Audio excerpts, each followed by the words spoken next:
who's going to walk us through the mid-year economic outlook. Richard Barkham is Global Head of Research and Global Chief Economist for CBRE, the world's largest real estate services firm.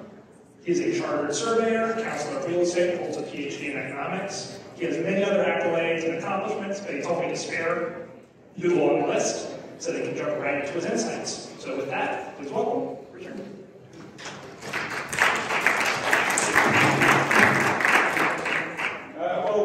Good morning, everybody. I'm delighted to be here on behalf of CBRE, and I'm going to try and look at you and communicate with you. And I don't have a confidence monitor, so I'm going to try and jump on my own computer and slides. I hope it works. In any case, the theme, I suppose, it's largely based on what I'm picking up in the press right now. There's a lot of stories about the doom loop, a lot of stories about, the implosion of commercial real estate, and how it's feeding back into the economy. And I've seen 4 of these kind of economic cycles by now, and this is by far the least serious of them, I would say. At least what I want to do this morning is redress the balance a little bit, present a balanced view of the economy and commercial real estate. So that's my title, US Property Outlook, taking a balanced view. And I want to put the current predicament in the context of what I think is a much more exciting time. There are many exciting things going on in commercial real estate. Big picture things, long-term drivers, long-term shifts, and it's an exciting time full of opportunity. So that's my goal this morning. Let's kick off with the big picture. Okay, so how should we see the current predicament? Or put it this way, how do we at CBRE see the current predicament? That's what I'm trying to communicate to you. I've got to do 2 things, press 2 buttons. Bear with me. It's quite clear that we are going into a recession. This is our view. It'll be a mild or moderate recession towards the end of the year, following really from the sharp rise in interest rates that we put in place to bring inflation under control. And if you look at the data, the underlying data, we're quite well advanced through this inflation surge. And it's hard to look, but I think it is coming under control. So there's no reason why these interest rates shouldn't go too much higher, and why we can't start cutting interest rates at the end of 2023. And that, of course, will bring about an economic revival in 2024. At least that's our view. So we've definitely got economic slowdown taking place. But I think, just to keep this in context, there are other drivers of real estate that are going ahead at full speed. One of them, of course, is the digital economy. We've attempted to kind of get our hands around that and classify it. But it's quite clear that everything that you put into the digital economy is continuing to surge.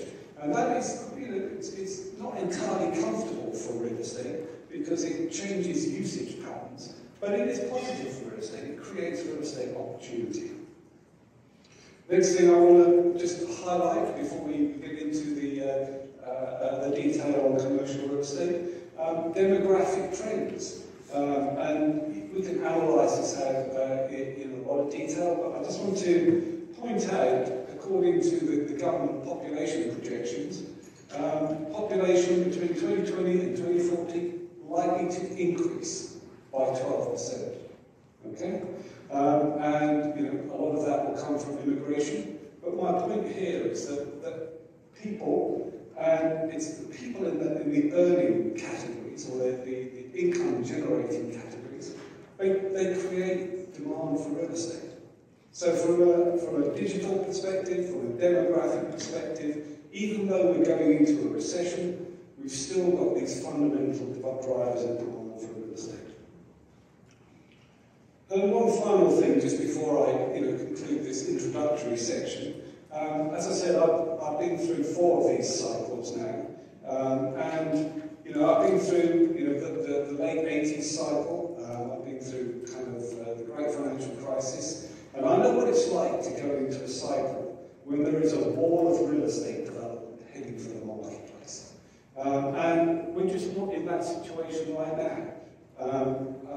New construction, generally speaking, quite well balanced and under control. And this chart just is construction as a percentage of GDP. And you can see that spike in residential construction in 2006. You can see the spike in commercial construction in the 1980s. We've got an uptick in construction, but we're not facing an avalanche of new development. And that means demand and supply conditions in commercial real estate are reasonably in balance and are likely to stay that way. Anyway, let's crack on and turn to the substance of my comments in commercial real estate. So, still on track. To go back to where I started, we've got the sharpest rise in interest rates in 40 years. The post-pandemic surge in inflation, the Fed's had to react, and the Fed was behind the curve, I think, for most of 2022. It's reacted very sharply in 2023. What's that happened? It's pushed the cost of capital up for real estate, and we've got a value drop taking place in all of the sectors. So in the industrial sector, we think the value drop is around 16%. In the apartment sector, around 22%. In retail, 17%. And probably in offices, 34%. Maybe more in certain segments of office. And just to put that in context, in most categories, during the Great Financial Crisis, it took 5 to 6 years in order to get that value back, and for the values to recover. But I think it's going to be much shorter, generally speaking, this time around. Industrial may take 2 years to recover in terms of value. Apartment, 3 years. Retail, 4 years. And of course, the big problem, which I will come to and discuss more fully, is in the office sector. Could take up to 9 years. So I'm not ignoring the problems that we've got in real estate, but I just want to put it in context. Most of the real estate is in relatively good shape and should see value recovery relatively quickly. Certainly a lot quicker than during the Great Financial Crisis. Okay. So I think, we have to ask ourselves a question, why is it that office values have fallen so far? And why is it going to take them longer? I put this slide up there, slightly tongue-in-cheek. Clearly, offices have kind of lost track of how people like to work nowadays.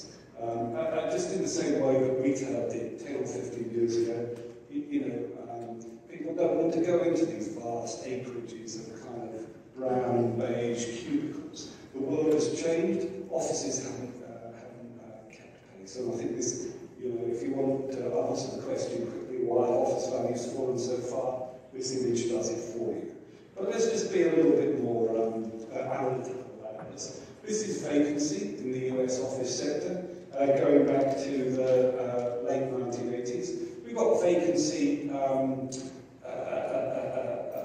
rising probably to historically high levels, 17.8% now, probably going up to 19%. We haven't seen office vacancy at these levels since the 1980s. And I think there's probably structural and cyclical components, if I can use some economic terms there.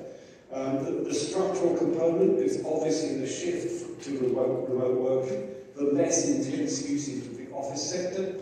But of course, when you get an economic downturn, you get some cyclical reduction in the use of offices. Companies are currently cutting costs and reducing their kind of office footprints, as they have done in every economic downturn for the last 40 years. What I think is happening at the moment is a little bit of the cyclical downturn is being over-interpreted as a structural shift. So I don't want to go too far, but we've got definitely structural and cyclical headwinds affecting the office sector right now. Talk about it a little bit more. This chart I like. This is office vacancy again, same series. But what I've done is average vacancy for all of the other sectors: apartments, retail, multifamily, lumped them all together. Quite interesting, just to show the cyclical change here. Just look at what happened in the pandemic. You get office vacancy shoots up. It's almost like a mirror image in the other areas of real estate. I think that's a structural shift. It was against offices, but it is in favour of the other sectors of commercial real estate because the pandemic kind of accelerated technical change, accelerated the digital economy. But it's not all bad in the office sector. I think this is my main message. As somebody who represents the world's biggest office broker, it's not all bad. And we've done some work on office vacancy. One of the most interesting pieces that we've recently done is we call it our hardest hit buildings research. So what we found when we look at vacancy increase in the office sector is that 80% of the rise in vacancy is in 10% of the stock. We call those the hardest hit buildings. And they do have certain defined characteristics. And it begins to give you a little bit of a hint about what's going on in commercial real estate. They tend to be the smaller buildings. They're not necessarily the older buildings, but they are the buildings that are kind of 80s to 2010 vintage. Big glass and steel, large floor plates, you know what I'm talking about, quite heavily depreciated, as the image that I put to start. They tend to be downtown rather than suburban. They tend to, and here's a key thing, they tend to be in the weaker sub-markets. So they are in some markets which have got lower amenities and higher crime rates as well. So there's something about the increase in vacancy, the hardest hit buildings, that isn't only to do with work patterns. It's to do with the way cities are managed. It's to do with the change that took place in American cities during the pandemic. But the point is, quite a lot of the vacancy is concentrated in the worst buildings. It's not across the whole stock. And again, to take a little bit more of a positive spin, we just completed our global occupier survey. So we talk to the biggest companies around the world, do it every year. 77%, if you take those three categories, 7% of occupiers are full-time committed to the office, further 37% are committed to mostly at the office, a further 33% are equal mix of office and remote. So that makes 77% of corporations, big corporations globally, who are still seeing the office as central to their operating platform. It's bigger than you'd expect. And I suspect what we're seeing as well is just that segment in the middle that wants partly remote, partly in the office is declining, and there's a divide coming in with people either going all remote or all in the office. And I suspect we will see that equal mix kind of, I don't know that it quite works for everybody, but still in a period of evolution. So, big picture, companies are still committed to the office sector. And again, this is a chart that, you can interpret this how you would like, but I'll tell you how I interpret it. What I've got here is office employment in the dark blue line, and I've got office occupation on the orange line. So you can see we've had a real surge in the amount of jobs that would typically be located in an office, but at the same time, since the pandemic, we've had a reduction in office stock. So, this could be the brave new world of remote working and hybrid working, or it could be, it is definitely some of that, but it could be just companies taking advantage of the current, flexibility in the workforce to cut costs because interest rates are high, and it could signal that when demand conditions come back and when the cost of capital goes down again, there's a lot of latent demand there for offices. There are a lot of people who would typically be working in offices who aren't at the moment. So, you can interpret it which way, and I think both interpretations are actually correct. But you shouldn't just look at hybrid working, I think, or remote working as the full story of offices. Anyway, that's my peroration on offices. Moving now, I'm going to work through the sectors. Moving to single-family housing, this is not a particular specialism of me, but just to make things complete. This is a good chart, I think. It looks at the same thing that's happening in commercial real estate is happening in residential. Cost of capital has gone up, mortgage has gone up, and if you look now at the cost of a mortgage relative to the cost of renting, you can see it clearly favours the apartment sector. Okay, so it's not surprising that kind of single-family housing prices have dropped and are likely to continue to do so. Some of that is just a retraction of the pandemic gains, but it's a cost of capital thing, and if you're forming a house at the moment, given the high level of mortgages, then you're more likely to rent than to buy and defer that kind of that purchase decision. That will come back, but at the moment prices are falling in single-family homes as a result of high mortgages. But just kind of in the theme that let's not throw the baby out of the bathwater, let's look at the long term as well as the short term. This is the situation of cumulative households in that green line since 1970, cumulative new supply of houses. I heard the previous panel talking about this, NIMBYism. We just simply do not have enough houses in the United States. And we don't actually in the Western world, we certainly don't in the UK where I come from. And this gap between households and houses built is widened by 4 million since 2007. So for all that we've got a cost of capital shock in the single-family home market, and we have got this fundamental buffer that is going to be positive for values or to prevent some sort of very disadvantageous slump in the housing market taking place, is that just aren't enough houses in the United States right now. That favours both the multifamily sector, but it also favours the single family. And as soon as those mortgage rates start coming down, which they will do, from mid-2004 onwards, we'll start to see that demand kind of picking up again. This is a temporary thing in the single-family home market. Multifamily housing, bringing us on to multifamily housing. What to say there? Okay, another kind of technical economics chart. Do bear with me, I've got a whole ton of them here. But all you need to see there is the orange bars there are new completions, and the green bars are net absorption. So the amount of stock that's being taken up.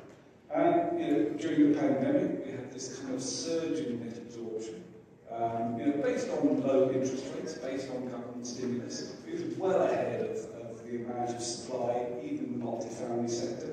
And now we've got a period where the market has to absorb something like 500,000 new units. So there is a big surge in supply in the apartment sector.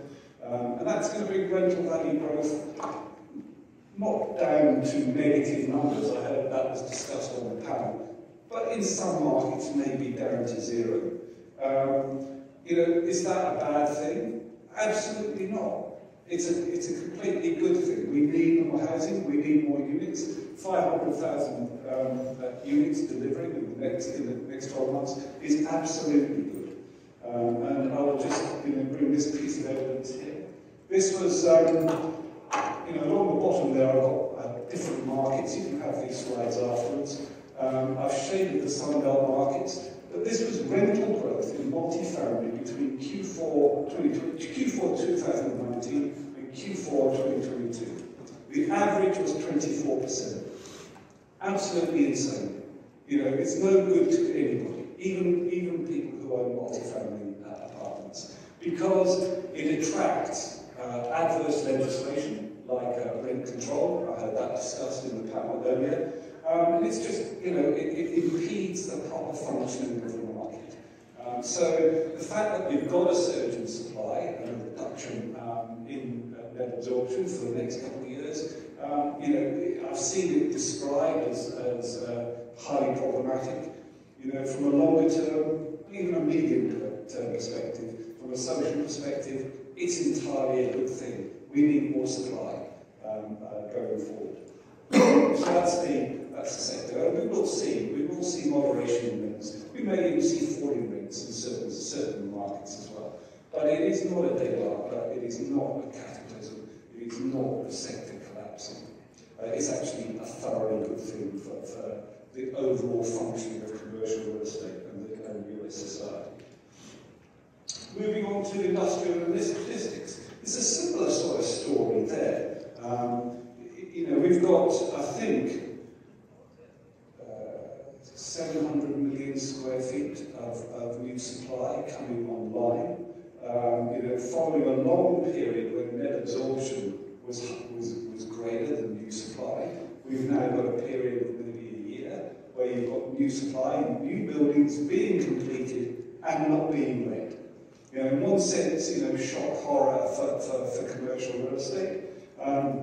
It's going to bring, rental value growth down from 12% down to closer to 4%. That's a totally good thing for the functioning of the real estate market. We don't like overheated markets. Overheated markets are a bad thing. And we have got a period where we're going to bring some balance back into that market. And again, just to... yes, okay, so that was what I was talking about there. You have these slides. That is orange bars are higher than green bars, meaning more supply than demand. Rental growth has been averaging 13%, heading down to closer to 4%. So a market coming out of being overheated into one that is better balanced. Sorry, I'm keeping up there. I'll just press that one there. This is just a picture of supply, of vacancy in our top 30 markets across the United States. On average, vacancy in the top 30 industrial markets is 3%. The long-term average in the United States industrial market is 5.something%. So we've got an absurd shortage of supply in the top places that industrial logistics operators wish to operate in, and we've got a period of supply going ahead of demand. It is going to be hard for some people who've developed that space and they can't get a tenant. It's going to be tough.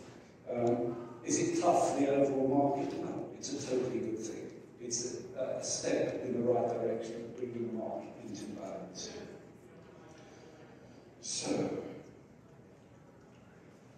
what should I say about retail? A little bit of a different story in retail. Retail, our brokers are telling us there's not enough space. We do have a supply shortage.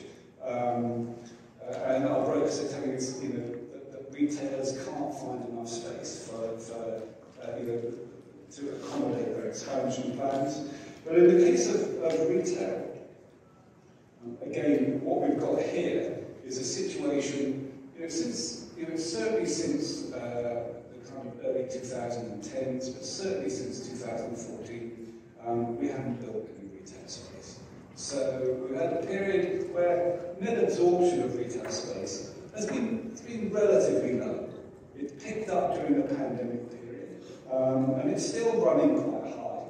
But we basically haven't built any retail space for 15 years, and that's been an opportunity for the retail space that wasn't performing to be repurposed, to move out of the system, and on the other side, the retailers themselves have reinvented themselves, become better at engaging consumers, better at doing omni-channel. So, following that period of undersupply, of lack of new construction, with a revival of consumer spending, with government stimulus, with lack of new development, we've got retail roughly in balance with demand and in balance with supply there. Having said that our brokers are telling us that there is not enough space for retail to accommodate current retailer expansion plans, I think it's also clear that within that sector, the landlords can't really push rents, despite that kind of slight demand over supply balance. And what we're finding is that retailers are just so good at what they are now, so knowledgeable on the customers, so knowledgeable on individual catchment areas. They know exactly how a catchment area or how a local shopping area is going to perform. They know what turnover they're going to get, and they know how much rent they're going to pay as well. So, we've got very well educated, very much better retailers than we've ever had. I would say a healthy imbalance, a mild imbalance between demand and supply there, but one that's healthy. And you can see that, currently rents are bobbing along about 2.5%, lower than inflation, maybe go up to 3 or 4% rental growth. I think, the retail space is in probably good balance, good position right now. But of course, e-commerce continues to be the long-term driver there. Retailers that have to do well have to operate e-commerce as well as physical presence, and of course that e-commerce, that growth is an underlying driver for the industrial sector as well. Moving on to hotels. Surprising hotels. I shouldn't put the Bellagio up here. Maybe not supposed to mention that word in the current company. Post-pandemic has seen, apart from downtown, big city, full-service, business travel-orientated hotels, being somewhat of a surge in demand for hotels. Anything that's resort-based. And so you can see revenue per available room in the hotel sector. It's above pre-pandemic levels. There's always some seasonality around it. There's something about the income that people have got, the level of employment, the number of jobs are, consumer confidence, alongside just kind of pent-up demand from the pandemic era. It's just really pushed demand for hotels and for travel.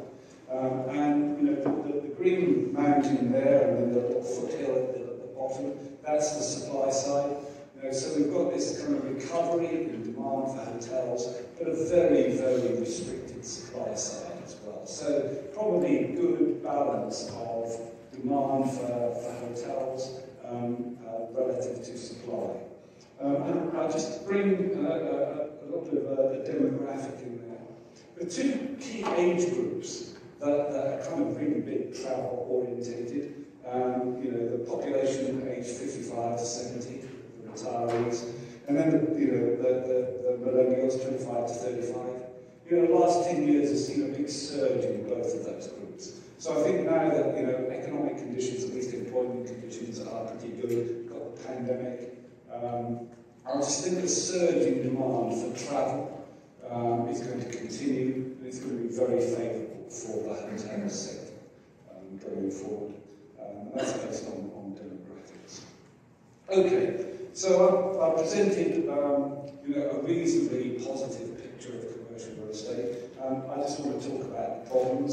Bear with me, I think I'm almost out of time, but I'm almost out of slides as well, I'm pleased to hear. They tend to be local rather than general.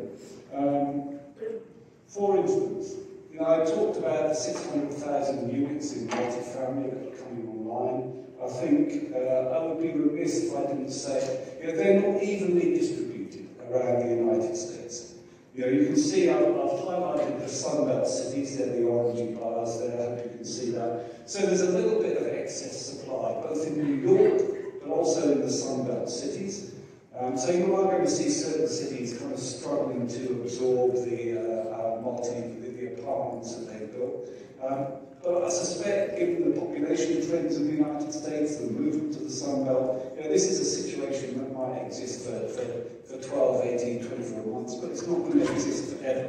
So if you see, vacant apartments in Austin or Phoenix, don't think that that's not a general problem. That's a problem of sort of those Sunbelt areas, Sunbelt and it won't persist for very long because that's where everybody's moving. So there is an issue there with supply, but it's local. And I would say the same is also true for the industrial sector. You know, we do have some markets that have got very big supply pipelines. You know, Atlanta, well, it's a growth city. It is a transportation hub, it is an interchange. You know, that space will get absorbed, but there is a lot of it coming online in the next 12 or 24 months. Same would be true for Chicago, Houston, and Dallas. So again, you know, you might see stories about too much supply, and it's quite clear these markets do have too much supply, but it's only going to persist for 12 or 24 months. It is not a general problem, and it is not a long-term problem. I suppose the one that most people focus on, and I've saved it to last, is just the interaction between real estate and the banking sector, and all of those loans that regional banks have got into commercial real estate, in particular into Grade B office. You know, there's been a lot of concern about that. What I like, and I think part of the concern is due to the fact that it's not that long since we've been in the great financial crisis. But I just want to kind of put this in context. Great financial crisis was based on the residential sector, residential oversupply and financial products. Residential sector is worth 43 trillion. Okay? The whole of commercial real estate is worth about 21 trillion. The office sector is worth 7 trillion. And maybe 20% of the office sector is really challenged. So in terms of the scale of the value loss feeding through into loan loss, it's an entirely different order than we saw during the great financial crisis. So I'm not saying it isn't a problem. I'm just saying don't concatenate the great financial crisis with the current issue in commercial real estate. Which is not to say that it isn't a problem. It's just a question of getting the balance. And kind of nerds that we are at CBRE, real estate nerds, we thought we'd check this out. So if you go to the FDIC website, you can download the balance sheets of all the banks in America, all 4,800 of them. And that's what we did. And then we looked at the real estate concentration in those banks. And we made some assumptions about, quite serious assumptions about value drop in office. And kind of net operating income drop. And we just said banks that,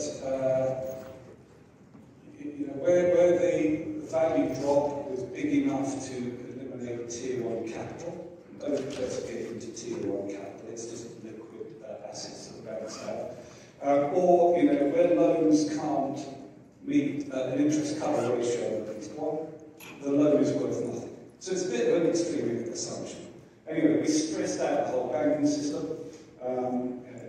in a spreadsheet, I hasten to add. We found that 311 banks would fail of 4,800. Most of them are community, maybe 20 or so are regional, with one large bank. So, we are going to conclude the same that Moody's has concluded, JP Morgan has concluded, and the other people who seriously looked at this. This is going to be a problem for bank earnings. Banks are going to have to write down the loans, they're going to have to write it down to their earnings, but there isn't enough here to bring down the banking system. It's irresponsible, I think, to suggest that it will. And just, a final word here, and other people talk about this. When last I looked, there was still a surplus of capital in the global economy. There are still more savers than there are productive investment opportunities because people are aging, people are saving for their pensions, and a ton of capital waiting to deploy in real estate.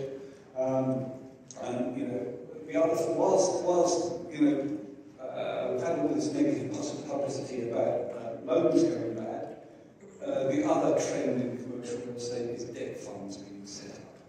Okay, so people are investing in funds to advance loans where the commercial banking sector wishes to leave that particular market, which it will. So there's plenty of dry capital. I think I'm getting the evil eye now. So how shall we conclude? Moderate recession coming, real estate values are falling, recovery I think will be relatively rapid. Maybe 10, 15, maybe 20% of the office sector is redundant. The banking sector does face losses, but it's not implosion.